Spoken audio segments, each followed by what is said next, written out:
there's no doubt that when you talk about down in Weslaco, you're talking about one of the best rivalries, like we said, like we heard. But there are a number of other great games. Hey, before we get too far down on the list here, this is my first football season without my dad on the planet. Oh, yeah. Yeah.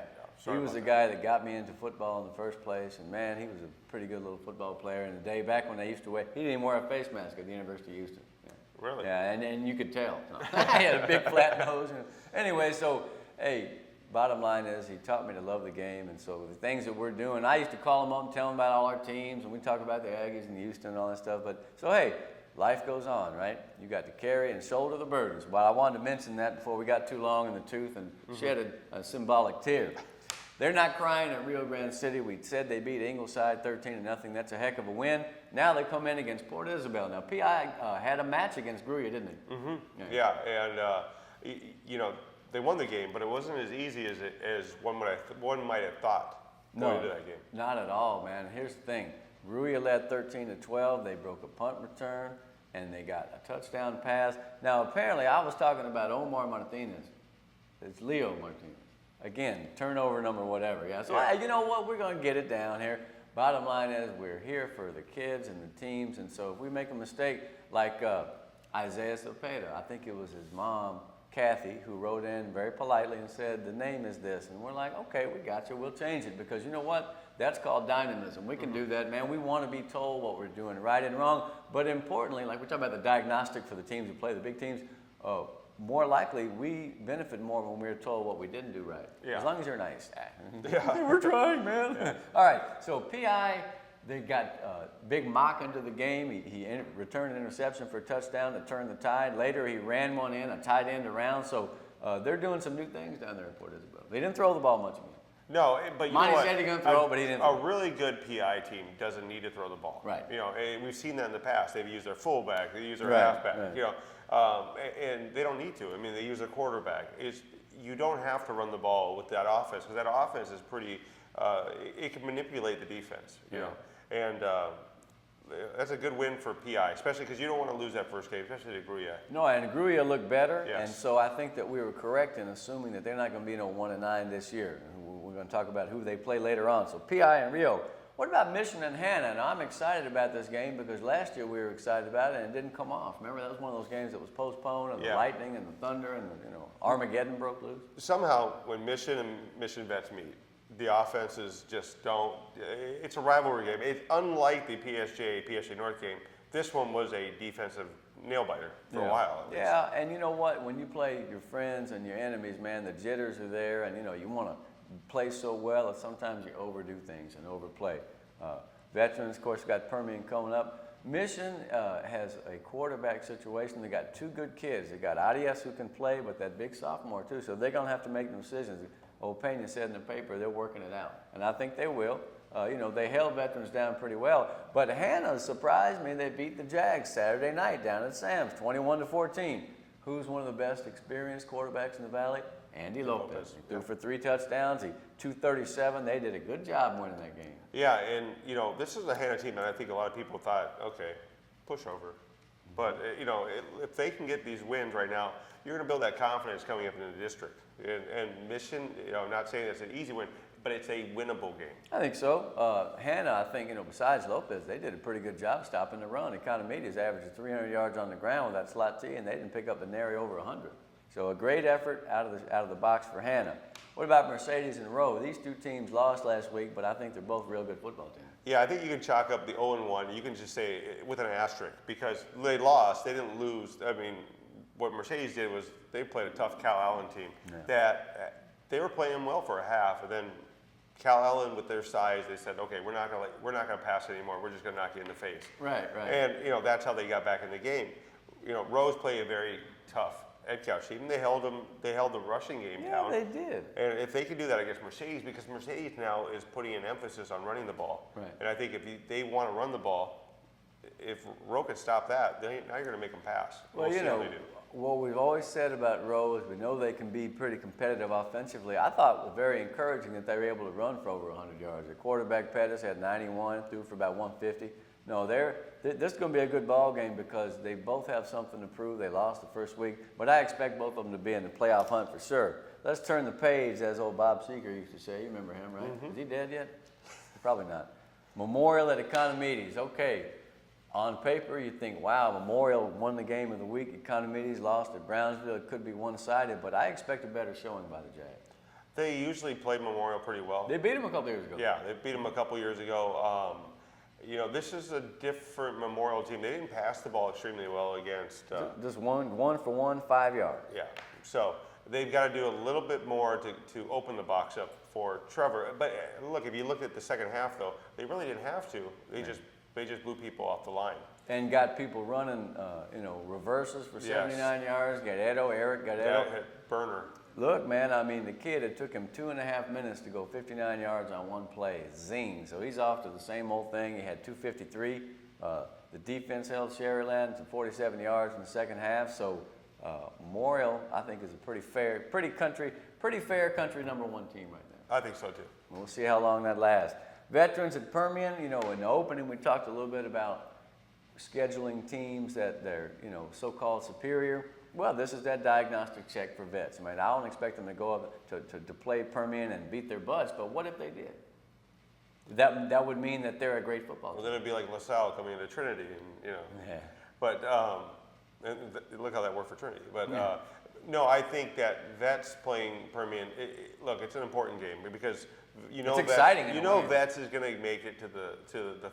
They should make it to the second or third round. Yeah. So they're going to face some tough teams. Yeah. The question is, can you stay healthy? And that's one of those things because you're playing against guys that really. That's the point. You're right, Jake. We didn't mention that when we talked about whether to play the really good teams, as long as you don't get broke up. Yeah. Because you can make a great effort. effort. We've seen that happen with Mission. I mean, Mission Vets, Mission Vets has had some injury problems with their QB situation, and the last thing you need is to have an injury to a key person that you can't live without. Well, Diego had a little bit of a rough start. In fact, he threw an interception on his first play, but he rallied. He threw a couple of touchdowns, one to that Solis I was telling you about. Tovar caught 7 balls. You know what? Let it go for broke, man. Go up there and play loose and see what happens. Mission Vet's going to be a good team. This is the chance of a lifetime against the Permian. And don't read the papers. They beat McAllen 70-14. This is a new week. Just go do your best. Pioneer and Pace. Pioneer had a good ball game. They won 24-7. Yeah, they played Hidalgo, and Hidalgo, they played really good defense. 'Cause I thought Hidalgo in the scrimmages was moving the ball really well. Yeah. They were able to pass the ball very well. Their receivers were really good. And I thought Pioneer did a good job of holding them back. And, give it up to Coach Wheeler and his staff. Yeah, well, let's see. Maybe this is, like we said, we'll see how that second season goes. Maybe they'll follow the path of some of the expansion teams, so-called, of the past that got good pretty quick. Hidalgo's got a receiver, Eliud Castillo, right? Mm-hmm. I found out that he goes to the same church as my next-door neighbors, and they're dear friends of ours, and boy, I was kind of excited. You never know what connections you'll make in Valley football, but that kid's a game breaker. Hidalgo didn't do poorly, but they got to come back this week, and we're going to get to the sub-4 and 5A soon.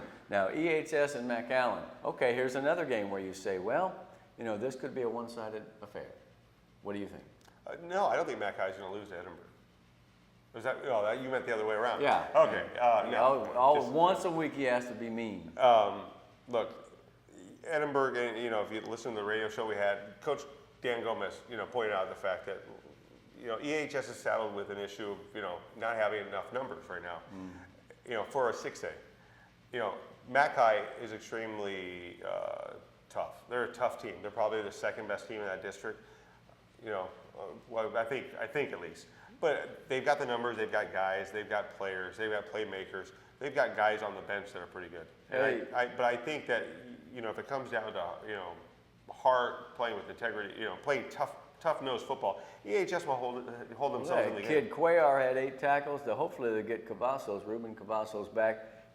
They've got some kids who will come and try to hit you. They're still figuring out how to run the offense over there. They got some young skill guys. They run this offense where the motion man he'll come in motion, then he'll stop and he'll walk toward the quarterback in the back. And if you do it right, that will confuse the defense. And so you come out of there almost like the old spinner play. Who's got the ball? And when they did it right, they got some yardage against Los Fresno. No, it was San Benito. San Benito. So we'll see. Hey, They've got to stop McAllen, though. Hey, at 115 against Permian. And Youngblood was 8 out of 14. I think that McAllen did a pretty good job, but they had some guys on Permian scene that are going to be playing college football, and you just couldn't stop them. Yeah. You know? Plain and simple. Yeah, and Edinburgh's going to have to stop it. There's I think they ran into San Benito, who was a very good team overall. This week they're going to have some playmakers that they actually have to stop too on the outside. Like McAllen, they've got Moya also at receiver. They're going to have Cardenas got a touchdown too, Dylan Cardenas. So they got some athletes. Man. So they're going to have a spread across the field, and EHS is going to have to. They just got to dig in. They've got to pick their poison. Run, pass. You know, here's the thing about Edinburg High. When they get some first downs, which they did against San Benito, they got to keep drives alive. They got to keep things going, because what happens is once you get behind, man, then you start really feeling the numbers. Then you start feeling the fatigue. They need something good to go right at the beginning. We'll see what happens with them. What about South and Vela? Now, you know, Vela set a school record, 72 points. The previous high was last year against La Jolla. They scored 56. They scored 48 times last year, so an average 43. So scoring points is no big deal to that offense, man. Were you surprised they were able to beat Pace that bad, 72-20 or something? They jumped all over them from the beginning. 37-0 in the first quarter. You got to be kidding me. So once you do that, you pretty much demoralize the team. I think this week's a little bit different because South played really good football against Weslaco. Almost beat them. They almost beat them. And Weslaco is a very tough team. So, I mean, look, you can't go in thinking, look how many points we put up against Pace. Right. Don't bring none of them forward. No, because Harlingen South is a different team. Coach Wilson knows how to script the defensive game. And I think that when Vela goes into that game, they've just got to basically throw last week away. And that's always the thing, you know, when you have a great effort, you want to ride that, you want to use that, but at the same time, you don't want to get complacent. I don't think that's a problem in August and September, but yeah, definitely, they're going to have their hands full with South. We're going to see how good South is. And for that matter, we're going to see how good Vela is. That's why these early games are great, because you got teams that we kind of know about them, we think we know about them. Each week, they'll prove themselves one way or the other. I think that's a real good ball game, man. Jensen is the guy's name. I thought it was Trey, but it's Troy. I think Jensen. It sounds like a guy off a High School Musical. Yeah. Right? Wasn't that his name? You saw that. No, quit lying. He watched all 4 of them. I have a Zac Efron. Or is there 3 of them? Zac Efron, that's the guy. All right, last one before we take a break. Edinburg North and Rivetta getting together down in Brownsville. Both teams lost, but again, it's very early. What do you expect out of those 2 teams? Well, I think I like what I saw at Rivetta in the first quarter. 14-0. They were able to pass the ball. They played some really good defense. I don't see North being as physical as Weslaco East, so I think that Rivetta can stay in the game longer. And if they make the plays, they're going to put points up on the board. I think Edinburg North, they need to find their running game because, with having 2 guys out right now, they really just got to find some consistency there to open up the pass. Yeah, they averaged less than 3 yards a carry. In fact, the leading rusher was the punter who broke out twice for 48 yards, which is pretty cool, really. But nonetheless, here's the deal. North, in the fourth quarter, down 19-14 to Los Fresnos, drive down inside the 40, get a delay of game penalty, and then fail to make that 4th down, or they were right there. So the 34-14 looks bad, okay? But the fact is, they were right there, and here's the thing. A team, when you get in that situation, has to make the play. If you want to be a winning team, sooner or later, you got to convert that situation. You got to move on and take the lead and make the other team come back and beat you. Yeah, and look, both of these games, they're both 0-1. But Rivetta, we've seen come back from this. But for Edinburg North, though, you kind of want that win because you need to right the ship. I mean, Tom Chavez has been able to they could be 0-4. Pull a rabbit out of his hat, they could be 0-4. But they don't want to have to do that again. They want to go have a winning record going into Leicester. I did talk to him before the game. I talked to him before the Weslaco East game, and he told me, he goes, he was very, very cool with his wording. I don't want to say his wording, but I said, hey, you have a tough, you're playing Edinburg North and Sherryland, and he goes, yeah, So, I'll paraphrase it, but he basically, yeah, he goes, we're going to play tough competition because it gets us ready.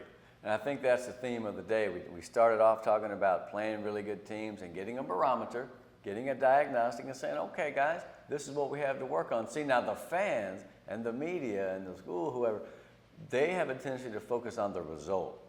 But, we're looking at body of work over a series of games that add up to a season. You're going to have your ups and downs. you'd like to have fewer downs than ups. And so right now, I can't think of any team that I would say, well, they have no chance. So for Edinburg North and Rivetta, now's the chance to get a whole week of work after you lost those ball games, fix some things that you think need fixing, keep the things that you like, and then roll the dice and go play the game. See, they don't worry so much about they lost or we won last week. The players and the coaches are in the mode where this is our week, this is what we do, go do your job. You know, let us, the media and the fans, will be all cockeyed about all this, 78 this and school record. Hey man, kids just want to play. You know what I mean? So, Amen. We're going to talk more about teams and kids that want to play with their coaches when we come back on the show. Stay with us.